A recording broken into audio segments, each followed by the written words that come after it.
کہ لوگوں کو تعجب میں ڈالتا ہے، اس کے لیے خوارق دکھلاتا ہے اور معجزات ظاہر کرتا ہے، اور ہر ایک پہلو سے اس کو غالب کر دیتا ہے، اور اس کی ذات میں قوت کشش رکھ دیتا ہے جس سے ایک جہان اس کی طرف کھینچا چلا جاتا ہے، اور وہی باقی رہ جاتے ہیں جن پر شقاوت ازلی غالب ہے۔ بس ان تمام باتوں سے ظاہر ہے کہ مومن کامل کی پاک تبدیلی کے ساتھ خدا تعالیٰ بھی ایک نئی صورت کی تجلی سے اس پر ظاہر ہوتا ہے۔ یہ اس بات کا ثبوت ہے کہ اس نے انسان کو اپنے لیے پیدا کیا ہے، کیونکہ جب انسان خدا تعالیٰ کی طرف رجوع کرنا شروع کرے تو اسی دن سے، بلکہ اسی گھڑی سے، بلکہ اسی دم سے خدا تعالیٰ کا رجوع اس کی طرف شروع ہو جاتا ہے،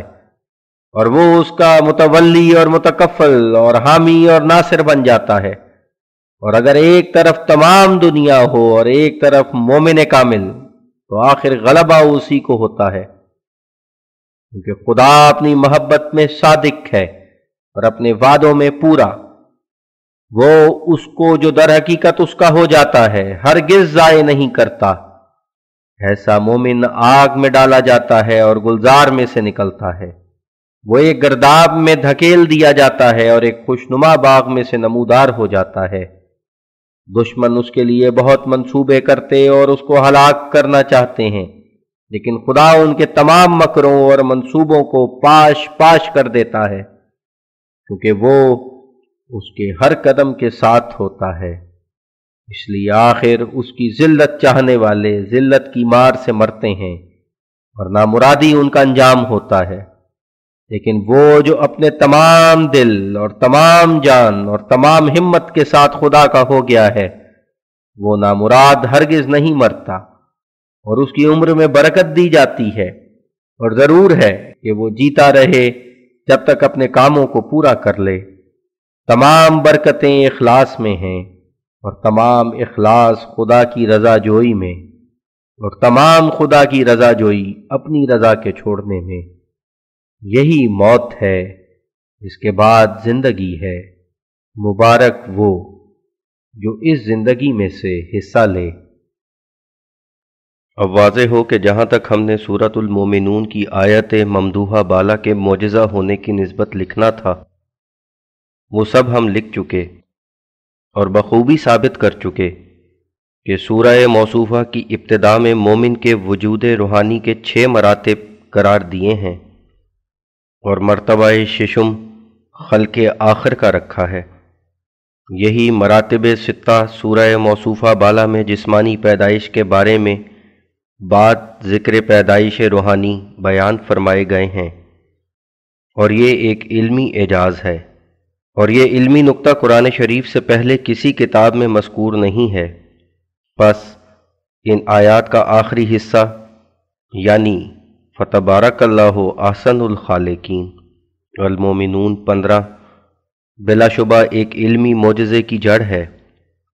کیونکہ وہ ایک اعجازی موقع پر چسپاں کیا گیا ہے، اور انسان کے لیے یہ بات ممکن نہیں کہ اپنے بیان میں ایسی اعجازی صورت پیدا کرے اور پھر اس پر آیت فتبارک اللہ احسن الخالقین چسپاں کرے۔ اور اگر کوئی کہے کہ اس پر کیا دلیل ہے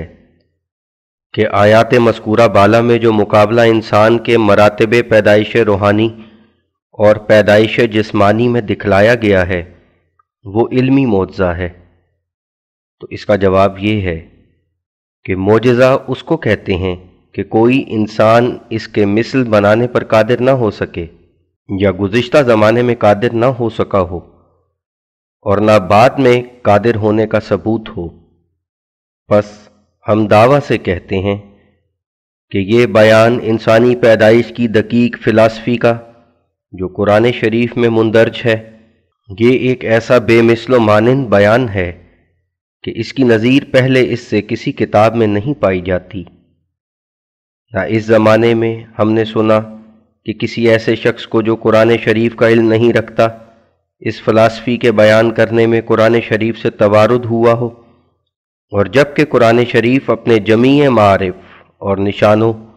اور فصاحت و بلاغت کے لحاظ سے معجزہ ہونے کا دعویٰ کرتا ہے، اور یہ آیات قرآن شریف کا ایک حصہ ہیں جو دعوی اعجاز میں داخل ہے، پس اس کا بے مثل و مانند ثابت ہونا باوجود دعوی اعجاز اور طلب مقابلہ کے بلا شبہ معجزہ ہے، اور مترس کے بقیہ اعتراضات کا جواب ذیل میں لکھا جاتا ہے۔ قولہ افت الدیار محلھا و مقامھا ایک پرانے شاعر کا مصرع ہے۔ کیا کسی نبی کو کبھی ایسی وحی ہوئی جس کے الفاظ حرفاً حرفاً وہی ہوں جو اس نبی سے پہلے کسی آدمی کی زبان سے نکل چکے ہوں؟ اقولو جیسا کہ میں پہلے بھی بیان کر چکا ہوں، ایسی وحی خود حضرت صلی اللہ علیہ وسلم کو ہوئی تھی، یعنی فتبارک اللہ احسن الخالقین۔ یہ وہ فکرہ ہے جو عبداللہ ابن ابی سرح کے منہ سے نکلا تھا، اور بعین ہی یہی وحی الہی ہوئی تھی، اور اسی ابتلا سے عبداللہ بدقسمت مرتد ہو گیا تھا۔ بس ایسا اعتراض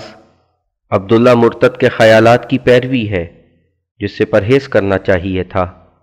اور یہ فکرہ یعنی افت الدیار محلھا و مقامھا یہ لبید رضی اللہ عنہ جو صحابی تھے ان کے شعر کا پہلا مصرع ہے۔ پورا شعر یہ ہے: افت الدیار محلھا و مقامھا بمنن تعبدا غولھا فرجامھا۔ اس کے یہ معنی ہیں کہ میرے پیاروں کے گھر منہدم ہو گئے، ان عمارتوں کا نام و نشان نہ رہا جو عارضی سکونت کی عمارتیں تھیں، اور نہ وہ عمارتیں رہیں جو مستقل سکونت کی عمارتیں تھیں۔ دونوں قسم کی عمارتیں نابود ہو گئیں، اور وہ عمارتیں منا میں واقع تھیں جو نجد کی زمین میں ہے۔ منا دو ہیں، ایک منا مکہ اور ایک منا نجد۔ اس جگہ منا نجد مراد ہے۔ اور پھر شاعر کہتا ہے کہ اس سرزمین کے دو شہر جن میں سے ایک کا نام غول تھا اور دوسرے کا نام رجام تھا، یہ ایسے منہدم ہو کر نابود ہو گئے اور زمین سے ہموار ہو گئے کہ اب ان شہروں کی جگہ ایک جنگل پڑا ہے جہاں وحشی جانور ہرن وغیرہ رہتے ہیں۔ یہ معنی اس عربی لفظ کے ہیں یعنی تعبدہ کے جو شعر میں موجود ہے۔ تعبدہ کا لفظ عوابد سے لیا گیا ہے، اور عوابد جنگلی جانوروں ہرن وغیرہ کو کہتے ہیں، اور عوابد کا لفظ ابد سے لیا گیا ہے۔ اس کے معنی ہیں ہمیشہ جینے والے، کیونکہ ہرن وغیرہ اکثر اپنی موت سے نہیں مرتے بلکہ شکار کیے جاتے ہیں اور دوسرے کے ذریعے سے ان کی موت آتی ہے، اس لیے ان کا نام عوابد رکھا گیا۔ قولہ اگر انسان کے قول سے خدا کا بھی توارد ہو سکتا ہے تو خدا کے قول اور بندے کے قول میں فرق کیا ہوا؟ اقولو ابھی ہم بیان کر چکے ہیں کہ قرآن شریف ان معنوں سے معجزہ ہے کہ کسی انسان کی عبارت کو قرآن شریف کی ایک لمبی عبارت کے ساتھ جو 10 آیت سے کم نہ ہو توارد نہیں ہو سکتا، اور اس قدر عبارت قرآن شریف کی اس درجہ فصاحت، بلاغت اور دیگر معارف اور حقائق اپنے اندر رکھتی ہے جو انسانی طاقتیں اس کی مثل پیش نہیں کر سکتی۔ اس لیے عبارت قرآنی اس شرط کے ساتھ کہ 10 آیت کی مقدار سے کم نہ ہو معجزہ ہے، جیسا کہ قرآن شریف میں اس کی تصریح موجود ہے، مگر ایک فکرہ جو زیادہ سے زیادہ 1 آیت یا 2 آیت کے برابر ہو، اس قدر فکرے میں انسان کے کلام کا خدا کے کلام سے بظاہر توارد ہو سکتا ہے، مگر پھر بھی اندرونی طور پر خدا کی کلام میں بعض پوشیدہ معارف اور ایک قسم کا نور ہوتا ہے، اور نیز معجزے میں سے ایک حصہ اس میں مخفی ہوتا ہے، جیسا کہ انسان اور ہرن میں مابہل امتیاز مجموعی حالت پر نظر ڈال کر ظاہر ہے،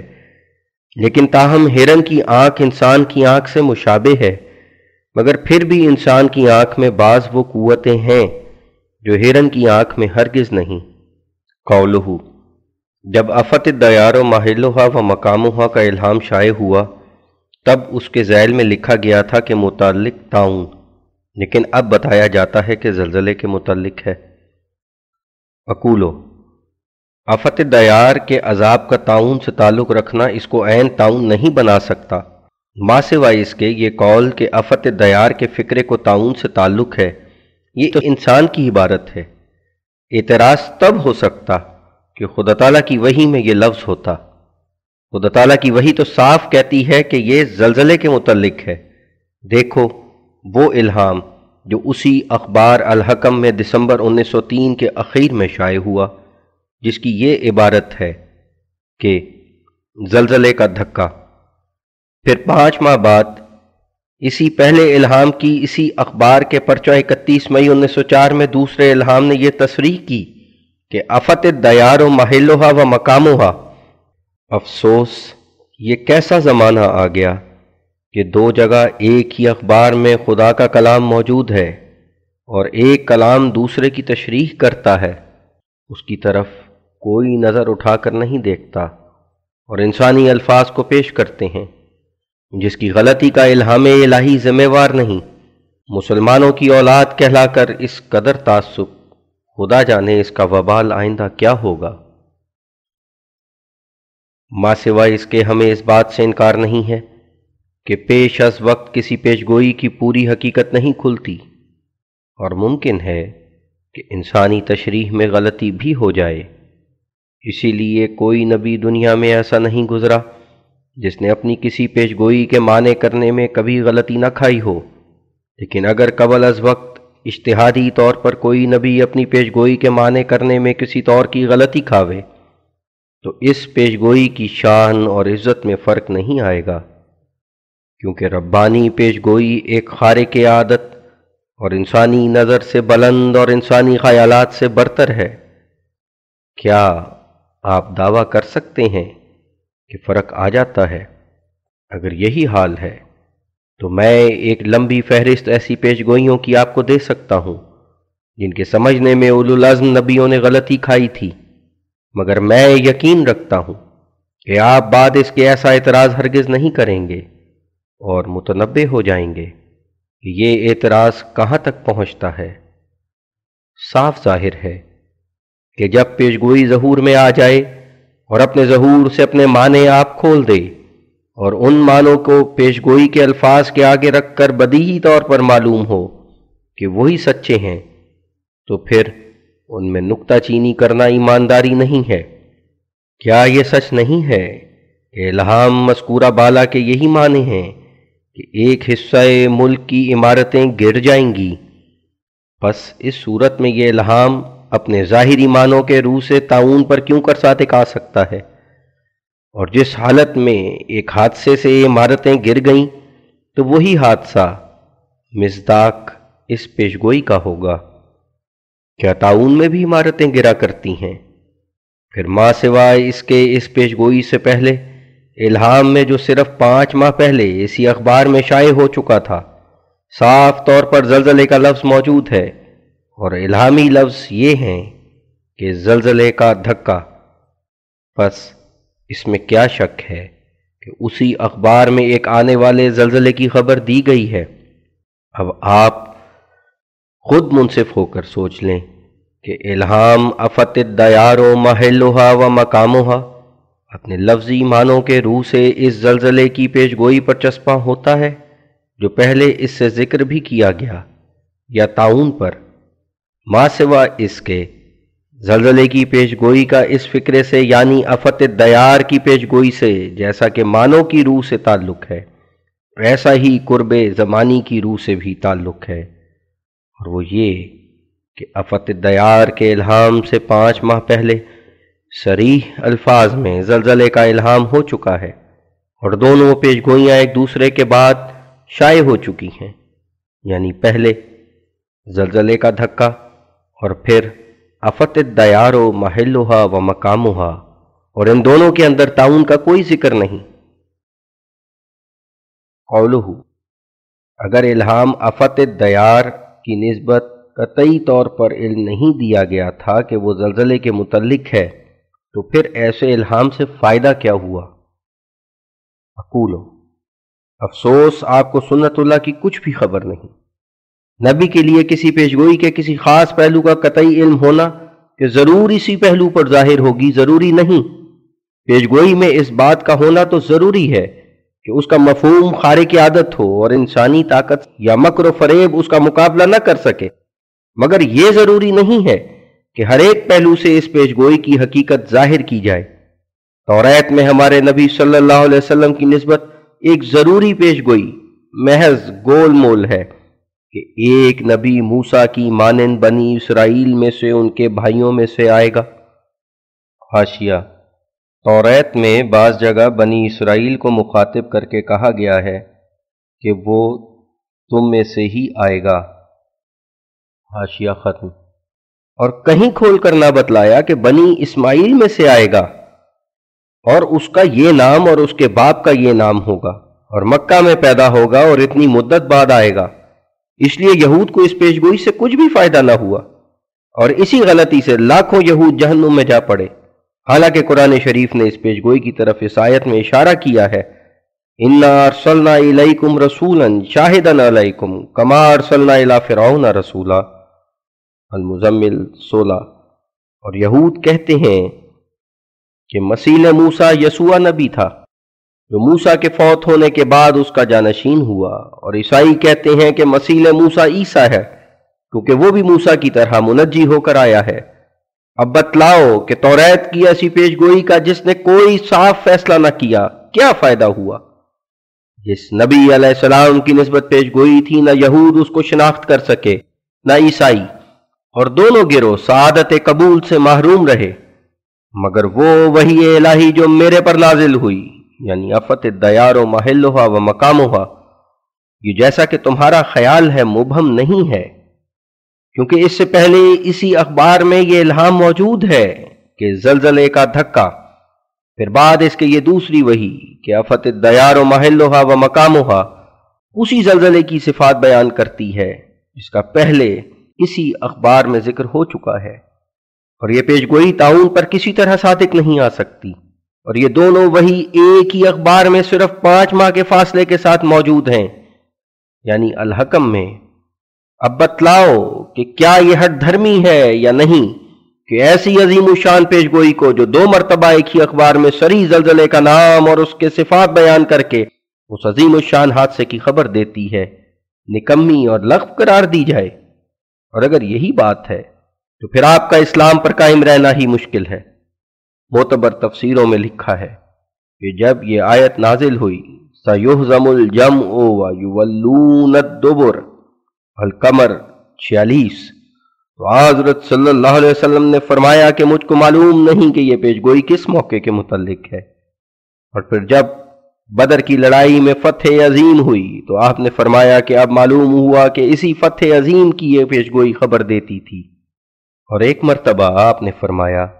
مجھ کو ایک خوشہ انگور دیا گیا کہ یہ ابو جہل کے لیے ہے، اور میں حیران تھا کہ ابو جہل کا ایسا خبیث مادہ ہے کہ وہ بہشت میں داخل ہونے کے لائق نہیں، اور کچھ بھی اس کے معنی سمجھ میں نہ آئے۔ آخر وہ پیشگوئی اس طرح پوری ہوئی کہ ابو جہل کا بیٹا اکرمہ مسلمان ہو گیا، اور ایک مرتبہ آپ نے ایک وحی الہی کے مطابق مدینہ سے مکہ کی طرف ایک طویل سفر کیا، اور وحی الہی میں یہ بشارت دی گئی تھی کہ مکہ کے اندر داخل ہوں گے اور خانہ کعبہ کا طواف کریں گے، اور وقت نہیں بتایا گیا تھا، مگر حضرت صلی اللہ علیہ وسلم نے محض اجتہاد کی بنا پر اس سفر کی تکلیف اٹھائی، اور وہ اجتہاد صحیح نہ نکلا اور مکہ میں داخل نہ ہو سکے، تو اس جگہ پیشگوئی کے سمجھنے میں غلطی ہوئی جس سے بعض صحابہ ابتلا میں پڑ گئے۔ ایسا ہی حضرت عیسیٰ علیہ السلام کو خدا نے خبر دی تھی کہ تو بادشاہ ہوگا، انہوں نے اس وحی الہی سے دنیا کی بادشاہی سمجھ لی، اور اسی بنا پر حضرت عیسیٰ نے اپنے حواریوں کو حکم دیا کہ اپنے کپڑے بیچ کر ہتھیار خرید لو، مگر آخر معلوم ہوا کہ یہ حضرت عیسیٰ کی غلط فہمی تھی، اور بادشاہت سے مراد آسمانی بادشاہت تھی نہ زمین کی بادشاہت۔ اصل بات یہ ہے کہ پیغمبر بھی بشر ہی ہوتا ہے، اور اس کے لیے یہ نقص کی بات نہیں کہ کسی اپنے اجتہاد میں غلطی کھاوے۔ ہاں، وہ غلطی پر قائم نہیں رکھا جا سکتا، اور کسی وقت اپنی غلطی پر ضرور متنبہ کیا جاتا ہے، اور نبی کی پیشگوئی کو ہمیشہ اس کے خارق عادت مفہوم کی روح سے دیکھنا چاہیے، اور اگر کسی خاص پہلو پر پیشگوئی کا ظہور نہ ہو اور کسی دوسرے پہلو پر ظاہر ہو جائے، اور اصل امر جو اس پیشگوئی کا خارق عادت ہونا ہے وہ دوسرے پہلو میں بھی پایا جائے، اور واقعہ کے ظہور کے بعد ہر ایک عقل مند کو سمجھ آ جائے کہ یہی صحیح معنی پیشگوئی کے ہیں جو واقعے نے اپنے ظہور سے آپ کھول دیے ہیں، تو اس پیشگوئی کی عظمت اور وقت میں کچھ بھی فرق نہیں آتا، اور اس پر ناحق نکتہ چینی کرنا شرارت اور بے ایمانی اور ہٹ دھرمی ہوتی ہے۔ قولہ، ایک گول بات کہہ دینی کہ کوئی آفت آنے والی ہے، لیکن اس کی کیفیت نہ بتانی کہ کیا آفت ہے اور کب آنے والی ہے، پیشگوئی نہیں بلکہ تمسخر ہے، اور ہر ایک شخص ایسا کہہ سکتا ہے۔ اقولو، بجوز اس کے کیا کہیں کہ لعنت اللہ علی الکاذبین، ایسے مخالف کو چاہیے کہ اتنا ہی کہہ دے کہ ایسی آفت نہیں آئے گی، اور پھر آپ خود سوچ لیں کہ یہ پیشگوئی گول مول کیسے ہوئی، جبکہ صریح اس میں زلزلے کا نام بھی موجود ہے، اور یہ بھی موجود ہے کہ اس میں ایک حصہ ملک کا نابود ہو جائے گا، اور یہ بھی موجود ہے کہ وہ میری زندگی میں آئے گا، اور اس کے ساتھ یہ بھی پیشگوئی ہے کہ وہ ان کے لیے نمونہ قیامت ہوگا جن پر یہ زلزلہ آئے گا۔ اور اگر یہ گول مول ہے تو پھر کھلی کھلی پیشگوئی کس کو کہتے ہیں؟ اور یہ کہنا کہ اس میں وقت نہیں بتایا گیا، یہ صرف آپ اسلام پر نہیں بلکہ تمام آسمانی کتابوں پر حملہ کرتے ہیں۔ قرآن شریف میں اکثر ایسی ہی پیشگوئیاں ہیں جن میں کوئی وقت نہیں بتایا گیا۔ توریت میں بخت نصر اور تیتوس رومی کی نسبت جو پیشگوئی تھی اس میں کون سا وقت بتایا گیا تھا؟ ایسا ہی توریت میں جو مسیح موسیٰ کے آنے کی نسبت پیشگوئی تھی اس میں کس وقت کی قید لگائی گئی تھی؟ اور انجیل کی پیشگوئیاں جو زلزلوں اور لڑائیوں کے بارے میں ہیں، کیا آپ بتا سکتے ہیں کہ ان میں کسی وقت کا پتہ دیا گیا ہے؟ اور پھر وہ پیشگوئی جو مسیح موعود کے آنے کے بارے میں ہے، جس میں آپ لوگ حضرت عیسیٰ بن مریم کو دوبارہ زمین پر لانا چاہتے ہیں، اس میں کس وقت کی خدا تعالیٰ نے آپ لوگوں کو خبر دے رکھی ہے، تا دور سے آنے والے کے لیے چند قدم استقبال کی نیت سے آپ آگے قدم اٹھاویں، اور اگر زیادہ نہیں تو قرۂ زمہریر تک ہی پیشوائی کریں اور لحاف وغیرہ ساتھ لے لیں۔ کاش آپ لوگوں نے سوچا ہوتا کہ ایسے اعتراض صرف میرے پر نہیں، یہ تو سب اعتراض آپ کے اسلام پر اور نعوذ باللہ قرآن شریف پر پڑتے ہیں، بلکہ یہ تو تمام انبیاء گزشتہ پر حملہ ہے۔ اصل بات یہ ہے کہ جب ایک پیشگوئی فی نفس ہی خارق عادت ہو یا کسی ایسے غیب پر مشتمل ہو جس کا علم انسانی طاقت سے بالاتر ہے، اور پیشگوئی میں صاف طور پر یہ دعویٰ ہو کہ ایسا واقعہ اس ملک میں 100 سال تک کبھی ظہور میں نہیں آیا اور دراصل ظہور میں نہ آیا ہو، اور پھر وہ واقعہ اپنے دعوے کے موافق ظہور میں آ جائے، تو پھر ایسی خارق عادت پیشگوئی پر اعتراض کرنا بے ایمانوں کا کام ہے، جن کو خدا کی اور سچائی کی پرواہ نہیں، اور ایسے بدقسمت ہمیشہ شقاوت قلبی کی وجہ سے ہر ایک نبی پر اعتراض کرتے رہے ہیں۔ بھلا آپ ہی بتلاویں